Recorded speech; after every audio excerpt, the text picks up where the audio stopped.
Hello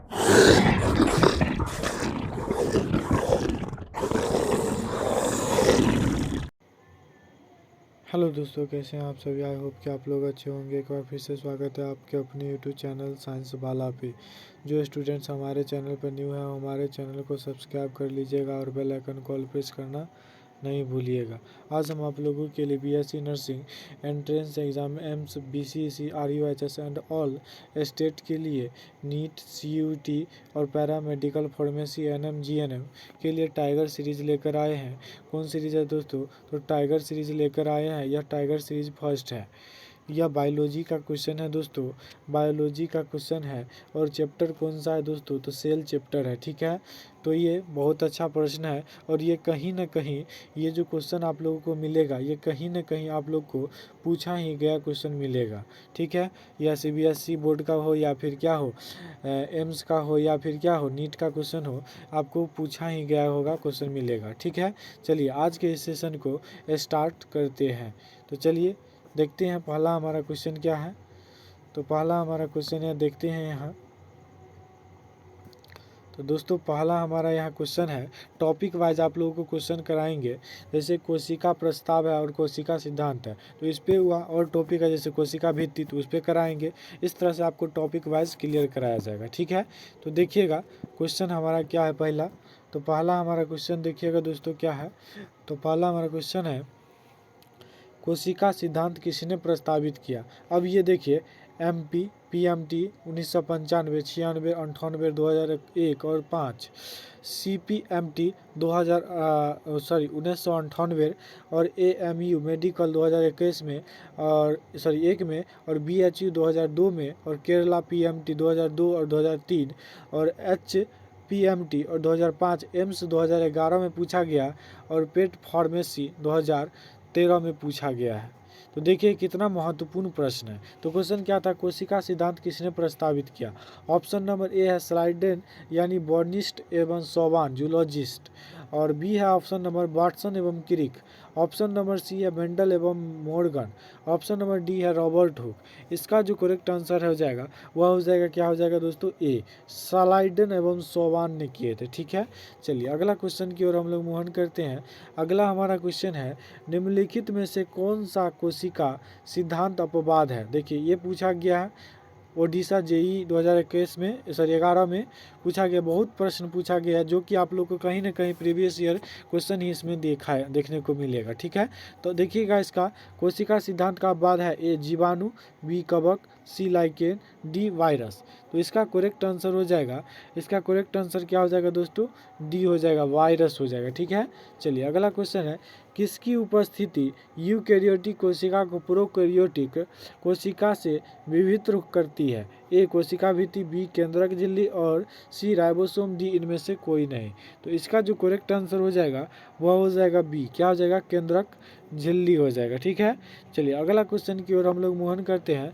अगला question है, निम्नलिखित में से किसकी कोशिका में अंतःकोशिकीय कोष्ठक नहीं पाया जाता है? ऑप्शन ए निम्न वर्गीय पौधे, option B prokaryotes, option number C उच्च वर्गीय पौधे, ऑप्शन नंबर डी यूकैरियोटिक। तो इसका करेक्ट आंसर हो जाएगा, वह हो जाएगा, क्या हो जाएगा दोस्तों?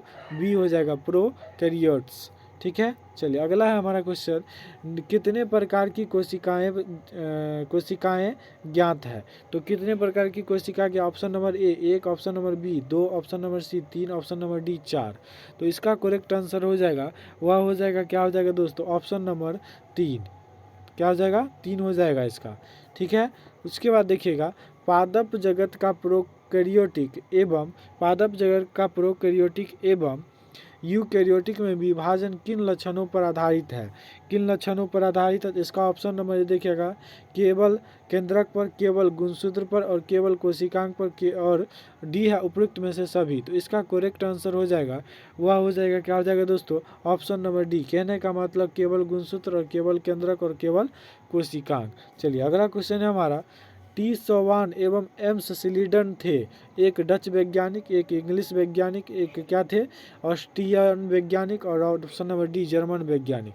तो इसका करेक्ट आंसर हो जाएगा, वह हो जाएगा डी, जर्मन वैज्ञानिक थे। ठीक है, चलिए अगला क्वेश्चन देखिएगा, यह सिद्धांत किसने दिया कि एक कोशिका से ही कोशिका की उत्पत्ति होती है? ए मोहन और बी बिरचाओ और option number C Haeckel, option number D Brown. इसका जो करेक्ट आंसर है वह हो जाएगा, क्या हो जाएगा दोस्तों, बिरचाओ बोले थे, ठीक है। और यह पूछा गया आपका एमपी में पूछा गया, एमटी में पूछा गया है, मेडिकल वाला 1993 में पूछा गया, ठीक है। चलिए अगला क्वेश्चन है हमारा, क्या हो जाएगा, अगला क्वेश्चन है साइटोसोम्स पाए जाते हैं? ए क्लोरोप्लास्ट, बी जीवाणु, सी माइटोकॉन्ड्रिया, डी उपरोक्त में से सभी। तो इसका जो करेक्ट आंसर है वह हो जाएगा आपका ऑप्शन नंबर डी, को जीवाणु हो जाएगा, क्लोरोप्लास्ट और माइटोकॉन्ड्रिया हो जाएगा। चलिए अगला देखिएगा, केवल प्रोकैरियोटिक कोशिका में दिखाई देने वाली संरचना है? A dictyosome, B ribosome, C mesosome, D endoplasmic reticulum, option number D DNA. तो इसका जो करेक्ट आंसर हो जाएगा वह हो जाएगा दोस्तों आपका क्या हो जाएगा दोस्तों, सी हो जाएगा, मीसोसोम हो जाएगा, ठीक है। चलिए अगला क्वेश्चन की ओर हम लोग मोहन करते हैं। अगला क्वेश्चन हमारा क्या है, देखिएगा अगला हमारा क्वेश्चन क्या है। तो अगला हमारा क्वेश्चन है, कोशिका का आधे अधिक भाग किस पदार्थ से निर्मित होता है? ए जल से, बी खनिज से, सी प्रोटीन से, डी कार्बोहाइड्रेट से। तो इसका करेक्ट आंसर है ए हो जाएगा, क्या हो जाएगा, जल से हो जाएगा, ठीक है। चलिए अगला क्वेश्चन की ओर हम लोग मोहन करते हैं। अगला हमारा क्वेश्चन क्या है दोस्तों, देखिएगा अगला हमारा क्वेश्चन क्या है, सब आपको मिलेगा कहाँ, कहीं कहीं पूछा ही है क्वेश्चन ही मिलेगा दोस्तों। तो आप लोग बहुत इंपॉर्टेंट ये प्रश्न है, आप लोग जरूर देखिएगा अच्छा से। तो देखिए, तो 12 नंबर हमारा क्वेश्चन क्या है दोस्तों, देखिएगा 12 नंबर, कोशिका भित्ति सहित सबसे छोटी जीवित कोशिका होती है, निम्न में से कौन सा प्रोकैरियोट है? तो देखिए ऑप्शन इसका दिया है क्या क्या, देखिएगा ऑप्शन ए दिया है वायराइडोज, ऑप्शन बी है शैवाल, ऑप्शन बी है शैवाल, ऑप्शन सी है जीवाणु, ऑप्शन डी है माइकोप्लाज्मा। इसका जो करेक्ट आंसर हो जाएगा वह हो जाएगा दोस्तों आपका सी, क्या हो जाएगा, सी यानी जीवाणु हो जाएगा। अगला देखिएगा हमारा क्वेश्चन क्या है, प्रोकैरियोट्स में निम्न में से किसका अभाव होता है? ए डीएनए का, बी आरएनए का, सी प्लाज्मा झिल्ली का, ऑप्शन नंबर डी माइटोकॉन्ड्रिया का। तो इसका करेक्ट आंसर हो जाएगा वह हो जाएगा डी माइटोकॉन्ड्रिया का, ठीक है दोस्तों। अगला देखिएगा हमारा क्वेश्चन क्या है, निम्नलिखित में से किस युग्म का ठीक प्रकार से मेल नहीं पाया जाता है, ठीक है। तो देखिएगा इसका क्या है, तो ऑप्शन नंबर इसका जो करेक्ट हो जाएगा वह हो जाएगा ऑप्शन नंबर बी हो जाएगा, जीव द्रव्य तंतु झिल्ली जो पौधों में स्तनधारी रसधानी को घेरती है, ये क्या है, ऑप्शन मेल नहीं खाता है, ठीक है। चलिए तो अगला देखिएगा हमारा क्वेश्चन क्या है, जो कि BHU में पूछा गया है, ठीक है, और PMT में भी पूछा गया है। तो देखिएगा इसका क्वेश्चन क्या है, वह शाखा जिसमें कोशिका संरचना का अध्ययन किया जाता है? A histology, option B ecology, option C क्या है morphology, option C option D cytology. इसका करेक्ट आंसर हो जाएगा वह हो जाएगा आपका क्या, ऑप्शन डी साइटोलॉजी। ये आपको हम बताए थे जीत सीरीज में, किसका अध्ययन क्या कहलाता है ये भी बताए थे, फल का अध्ययन क्या कहलाता है, फूल का अध्ययन क्या कहलाता है, ये सब बताए हुए हैं आपको। तो जा करके जीत सीरीज देख सकते हैं हमारा, उसमें दिया होगा। चलिए अगला देखिएगा, स्लाइडेन 1838 ईस्वी में ने यह प्रस्तावित किया कि कोशिका जीवन की संरचनात्मक क्रियात्मक इकाई, उनका सुझाव था, एक क्या है, कल्पना है, बी सामान्य अनुमान है, सी संकल्पना है, डी निरीक्षण है। इसका जो करेक्ट आंसर है वह हो जाएगा आपका क्या, ऑप्शन नंबर सी संकल्पना था उनका, ठीक है। चलिए अगला है हमारा, कोशिका उपस्थित होते हैं या पाए जाते हैं? ए कोशिका जीवाणु में, बी साइनो जीवाणु कोशिका में, सी और प्रोकैरियोटिक कोशिका में, डी यूकैरियोटिक कोशिका में। तो इसका करेक्ट आंसर हो जाएगा वह हो जाएगा, क्या हो जाएगा दोस्तों, ऑप्शन नंबर डी यूकैरियोटिक कोशिका में। चलिए अगला है हमारा क्वेश्चन, अधिकांश कोशिकाओं का परिमाण प्रदर्शित किया जाता है? ए एंगस्ट्रम में, बी मिलीमीटर्स में, ऑप्शन नंबर सी नैनोमीटर्स में, ऑप्शन नंबर डी माइक्रोमीटर्स में। तो इसका करेक्ट आंसर हो जाएगा आपका दोस्तों ऑप्शन नंबर डी माइक्रोमीटर्स में, क्या हो जाएगा, माइक्रोमीटर्स में, ठीक है। चलिए अगला देखिएगा हमारा क्या है, प्रोकैरियोटिक शब्द का अर्थ है कि वह कोशिका होती है जो क्या अनेक द्रव्ययुक्त होती है, बी एक केंद्रक युक्त होती है, और ऑप्शन नंबर सी है विशिष्ट केंद्रक युक्त और ऑप्शन नंबर डी हरित लवक रहित। तो इसका करेक्ट आंसर हो जाएगा दोस्तों ऑप्शन नंबर सी विशिष्ट केंद्रक युक्त होती है। ठीक है, चलिए अगला हमारा क्वेश्चन है रॉबर्ट हुक ने कोशिका शब्द का उपयोग किस वर्ष में किया था। तो इसका क्या हो जाएगा ऑप्शन नंबर देखिएगा 1650 में, option number B 1665, option number C 1865, option number D 1960। तो इसका करेक्ट आंसर हो जाएगा दोस्तों आपका ऑप्शन नंबर बी 1665 में दिए थे। ठीक है, उसके बाद देखिए कौन सा एक कोशिकांग नहीं है। ए माइटोकॉन्ड्रिया, बी राइबोसोम, सी गोल्जी बॉडी, टी माइक्रोसोम। तो इसका करेक्ट आंसर हो जाएगा आपका दोस्तों ऑप्शन नंबर डी माइक्रोसोम हमारा क्या कोशिकांग नहीं है, लेकिन ये राइबोसोम माइटोकॉन्ड्रिया गोल्जी बॉडी हमारा क्या है। अगर नहीं का बात किया जाएगा क्वेश्चन में तो उसको क्या कीजिएगा आप लोग अंडरलाइन कर दीजिएगा, उसके बाद आप लोग क्या कीजिएगा बनाइएगा क्वेश्चन को, तब क्या होगा क्वेश्चन गलती होने की संभावना बहुत कम होगा।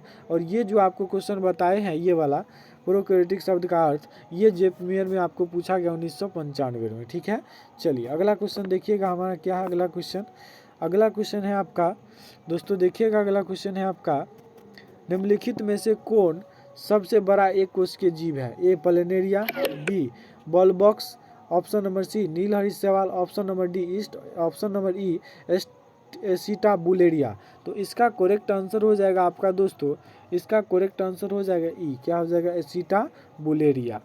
चलिए अगला है सबसे छोटी ज्ञात कोशिका क्या है, सबसे छोटी ज्ञात कोशिका है acetabularia, B non stock, option number C chlamydomonas, option number D pleuropneumonia के समान जीव, पीपीएलओ जिसे कहा जाता है, जिसे माइकोप्लाज्मा भी कहा जाता है। ठीक है दोस्तों, तो इसका करेक्ट आंसर जो हो जाएगा आपका दोस्तों वह हो जाएगा डी, क्या हो जाएगा प्लूरोनिमोनिया के समान जीव यानी पीपीएलओ याद रखिएगा। ठीक है, चलिए अगला देखिएगा हमारा क्या है कोशिका सिद्धांत द्वारा सत्यापित होता है। ए सभी कोशिकाओं में नाभिक पाया जाता है, बी सभी कोशिकाएं क्या है दोस्तों टोटीपोटेंट होती है, ऑप्शन नंबर सी कोशिका माइटोसिस द्वारा उत्पन्न होती है, ऑप्शन नंबर डी है कोशिका जीवधारी की आधारभूत संरचनात्मक इकाई है। और इसका आंसर जो हो जाएगा दोस्तों आपका इसका आंसर हो जाएगा डी कोशिका जीवधारियों की आधारभूत संरचनात्मक इकाई है। ठीक है, देखिए चलिए अगला क्वेश्चन देखिएगा ये HPPMT में 2005 में पूछा गया है जंतु तथा पादप कोशिका में प्रमुख अंतर क्या है। ए जंतु कोशिका में कोशिका भित्ति का अभाव होता है, बी या पादप कोशिका में कोशिका भित्ति का अभाव होता है, ऑप्शन नंबर सी जंतु कोशिका मजबूत कोशिका भित्ति पाई जाती है, ऑप्शन नंबर डी पादप कोशिका में कोशिका झिल्ली का अभाव होता है। तो इसका जो करेक्ट आंसर हो जाएगा दोस्तों आपका वह आंसर हो जाएगा आपका ऑप्शन नंबर ए जंतु कोशिका में कोशिका भित्ति का क्या होता है अभाव होता है। चलिए अगला देखिएगा हमारा सही विकल्प को क्या कीजिए बताइए। तो इसका देखिएगा क्या होगा इसका विकल्प जो है मिलान करके हम आप लोगों को बता देते हैं। इसका मिलान जो होगा आपका क्या हो जाएगा ऑप्शन नंबर डी इसका सही है दोस्तों। ऑप्शन नंबर जब इसका डी सही है तो ए का क्या दिया गया 4, क्या है दोस्तों ए का 4 यानी कि हो जाएगा रॉबर्ट हुक क्या किए थे माइक्रोग्राफियन का क्या किए थे खोज किए थे। ऑप्शन नंबर बी जो है इसका बी किसका हो जाएगा दोस्तों 3 का, बी 3 का यानी जाति उद्भव का कौन दिए थे चार्ल्स डार्विन। ये नेचुरल सिलेक्शन थ्योरी भी दिए थे, कौन दिए थे तो चार्ल्स डार्विन दिए थे। और उसके बाद जो है उसके बाद क्या सी का 1 हो जाएगा दोस्तों, सी का 1 हो जाएगा उत्परिवर्तन का सिद्धांत कौन दिए थे तो ह्यूगो डेब्रिज दिए थे। इसे म्यूटेशन कहते हैं, इंग्लिश में क्या कहते हैं दोस्तों म्यूटेशन कहते हैं। ठीक है, चलिए उसके बाद जो लुई पास्चर जो दिए थे हंस की गर्दन युक्त फ्लास्क का क्या दिए थे प्रयोग किए थे। ठीक है, चलिए हो गया। चलिए अगला देखिएगा हमारा क्वेश्चन क्या है प्रोकैरियोटिक में किसका अभाव होता है। ए केंद्रक झिल्ली का, बी गोल्जी बॉडी का, सी एंडोप्लाज्मिक रेटिकुलम का, ऑप्शन नंबर डी इनमें से सभी। तो इसका करेक्ट आंसर हो जाएगा दोस्तों आपका वह हो जाएगा डी उपरोक्त में से सभी गोल्जी बॉडी केंद्रक झिल्ली और एंडोप्लाज्मिक रेटिकुलम। उसके बाद देखिए आपको बताए थे कि टॉपिक वाइज आपको क्या कराया जाएगा क्वेश्चन कराया जाएगा। तो आप देखिए कोशिका भित्ति पर आपका क्वेश्चन आ गया है। तो देखिए कोशिका भित्ति पर क्या क्वेश्चन है निम्नलिखित में कौन सी एक संरचना है जो 2 संलग्न कोशिकाओं के बीच प्रभावी परिवहन मार्ग का कार्य करती है। ये देखिए CBSE PMT 2009 में पूछा गया, CMT 1993 में, और ये 2010 में भी पूछा गया प्रे में। उसके बाद देखिएगा दोस्तों, इसका अथवा वाला क्वेश्चन क्या है इसका, एक कोशिका का जीव द्रव दूसरी कोशिका के जीव द्रव से किसके द्वारा संबंधित रहता है। ये देखिए एम्स 2003 में पूछा गया दोस्तों, ठीक है, ये देख लीजिए। उसके बाद ऑप्शन देखिएगा, plasmalemma, option number B plasmodesmata, option number C plastoquinones, option number D endoplasmic reticulum. इसका जो करेक्ट आंसर हो जाएगा दोस्तों आपका, वह हो जाना चाहिए, आपका करेक्ट आंसर वह हो जाना चाहिए बी प्लाज्मोडेस्मेटा, ठीक है। चलिए अगला देखिएगा, मध्य पटलिका किसके द्वारा बनी होती है। ये देखिए NCERT का सवाल है, ठीक है दोस्तों। उसके बाद देखिएगा आप लोग, ये पूछा जो गया है ओडिशा JEE 2011 में पूछा गया है, ये बहुत बार पूछा जा चुका है, ये ध्यान रखिएगा, क्वेश्चन बहुत महत्वपूर्ण प्रश्न है। मध्य पटलिका यानी मिडिल लेमेला किसके द्वारा बनी होती है। A cellulose, B suberin, C magnesium pectate, और ऑप्शन नंबर डी गिलिनिन। तो इसका करेक्ट आंसर जो हो जाएगा दोस्तों आपका हो जाएगा सी, क्या हो जाएगा, कैल्शियम मैग्नीशियम पेक्टेट। तो चलिए अगला क्वेश्चन की ओर हम लोग मूव ऑन करते हैं। अगला हमारा क्वेश्चन क्या है, तो देखिएगा अगला हमारा क्वेश्चन है दोस्तों, अगला हमारा देखिएगा यहाँ देखिए MP PMT पूछा गया है, दो समीपस्थ कोशिकाओं की प्राथमिक भित्ति को जोड़ने वाली आंतरिक परत को क्या कहते हैं। या इसका और अथवा में क्वेश्चन दिया गया है, निम्नलिखित में से किसकी कोशिका के सबसे बाहर होने की संभावना होती है। तो इसका ऑप्शन देखिएगा दोस्तों, ए प्लाज्मोडेस्मेटा, बी मध्य पटलिका, सी परितत्व हो जाएगा। उसके बाद डी है कैस्पेरियन पट्टी। तो इसका करेक्ट जो आंसर हो जाएगा आपका दोस्तों, वह हो जाएगा आपका बी, क्या हो जाएगा, मध्य पटलिका हो जाएगा। चलिए अगला क्वेश्चन की ओर हम लोग मोहन करते हैं। अगला क्वेश्चन है, किसकी कोशिका भित्ति सामर्थ्य और दृढ़ता जिस पदार्थ के कारण होती है उसे क्या कहते हैं। A suberin, B cellulose, option number C ग्लिनिन, ऑप्शन नंबर डी पेक्टिन। इसका करेक्ट आंसर हो जाएगा आपका दोस्तों, वह हो जाएगा सी ग्लिनिन हो जाएगा, ठीक है। चलिए अगला क्वेश्चन देखिएगा, मध्य पटलिका में अत्यधिक मात्रा में पाया जाने वाला पदार्थ कौन है। A suberin, B cutin, option number C ग्लिनिन, और ऑप्शन नंबर डी पेक्टिन। तो इसका जो करेक्ट आंसर हो जाएगा दोस्तों आपका ऑप्शन नंबर डी हो जाएगा, पेक्टिन हो जाएगा, ठीक है। चलिए अगला देखिएगा, एक परिपक्व पादप कोशिका में होते हैं ए कोशिका भित्ति और जीव द्रव, ऑप्शन नंबर बी जीव द्रव और रिक्तिका, ऑप्शन नंबर सी रिक्तिका और कोशिका भित्ति, ऑप्शन नंबर डी जीव द्रव कोशिका भित्ति और रिक्तिका। तो इसका जो करेक्ट आंसर हो जाएगा आपका दोस्तों, वह हो जाएगा डी जीव द्रव कोशिका भित्ति और रिक्तिका, ठीक है। चलिए अगला देखिएगा, हमारा क्वेश्चन है, पादप कोशिका भित्ति बनी होती है। ये NCERT का सवाल है दोस्तों, ठीक है। तो देखिएगा इसका ऑप्शन क्या है, ग्लिनिन और हेमीसेलुलोज और पेक्टिन और लिपिड की। ऑप्शन नंबर बी है दोस्तों लिपिड, प्रोटीन, हेमीसेलुलोज और पेक्टिन की। ऑप्शन नंबर सी ग्लिनिन और हेमीसेलुलोज, पेक्टिन और पेक्टिन और सेलुलोज की। ऑप्शन नंबर डी ग्लिनिन, हेमीसेलुलोज और ट्यूबुलिन और सेलुलोज की। इसका जो करेक्ट आंसर है वह हो जाएगा दोस्तों आपका ऑप्शन नंबर सी ग्लिनिन, हेमीसेलुलोज, पेक्टिन और सेलुलोज की, ठीक है। चलिए अगला क्वेश्चन की ओर हम लोग मूव करते हैं।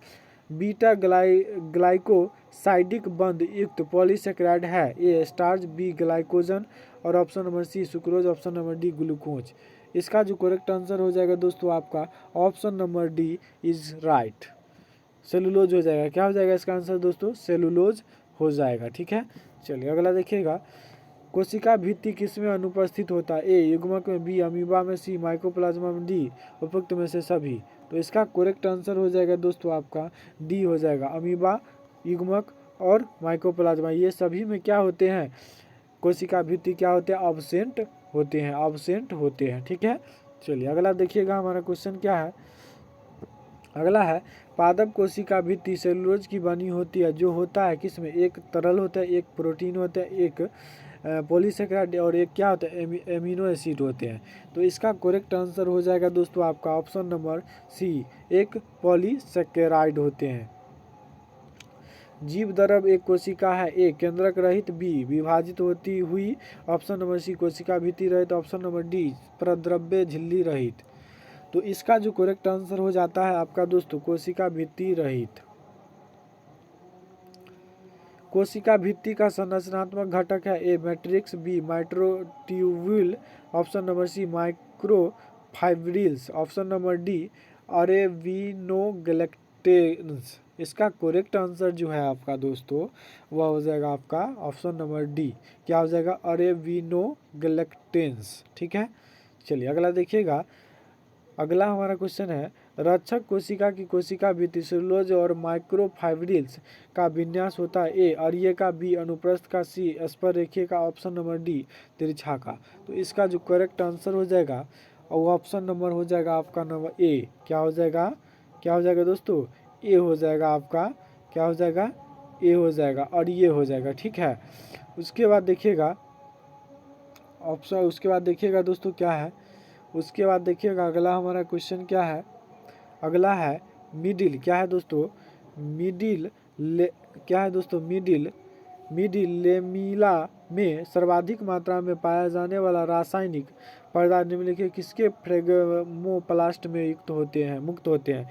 A endoplasmic reticulum, B Golgi का complex, option number C spindle fragments, option number D interzonal fibres. इसका जो करेक्ट आंसर हो जाता है दोस्तों आपका वह हो जाता है बी गोल्जी कॉम्प्लेक्स हो जाता है, जो कि पूछा गया आपका 2009 में पूछा गया। आपको जितना भी यहाँ क्वेश्चन कराया जाएगा ना दोस्तों, आपको वो P/Q कराया जाएगा। कहने का मतलब वह कहीं ना कहीं आपको क्या करेगा, वह क्वेश्चन पूछा ही दिया जाएगा। ठीक है, जिससे क्या होगा, आप लोग को हैबिट भी बनेगा कि ये पूछा जाता है क्वेश्चन, ये पूछा जाता है क्वेश्चन। ठीक है ना, और ये क्वेश्चन रिपीट भी कर दिया जाता है। ठीक है, देखें ना कितना बार पूछा गया क्वेश्चन। ठीक है, तो अब क्वेश्चन नहीं है दोस्तों, और देखते हैं आगे क्या है हमारा। तो ये आंसर की है, आप लोग देख लीजिएगा आंसर की मिलाकर, कहीं गलती तो नहीं हुआ है कहीं। ठीक है, देख लीजिएगा आप लोग आंसर की। और thanks for watching the videos. अगर हमारा वीडियो अच्छा लगा हो, अगर न्यू स्टूडेंट है तो हमारे चैनल को सब्सक्राइब कर लीजिएगा और बेल आइकन को ऑल प्रेस करना नहीं भूलिएगा। और अधिक अच्छा लगा हो तो लाइक कर दीजिएगा और अपने दोस्तों में ज़रूर शेयर कीजिएगा दोस्तों, क्योंकि जानते हैं आप कि वीडियो बनाने में थोड़ा टाइम लगता है, तो आप लोग शेयर नहीं करते हैं तो मन असंतुष्ट हो जाता है। तो क्या होता है, इससे अगर आप हमें कमेंट करेंगे और अपने दोस्तों में शेयर करेंगे तो हमें क्या होगा, मोटिवेशन मिलेगा और हम और अच्छा क्वेश्चन लाने की कोशिश करेंगे। तो आज के लिए इतना ही, मिलते हैं नेक्स्ट वीडियो में, तब तक के लिए धन्यवाद।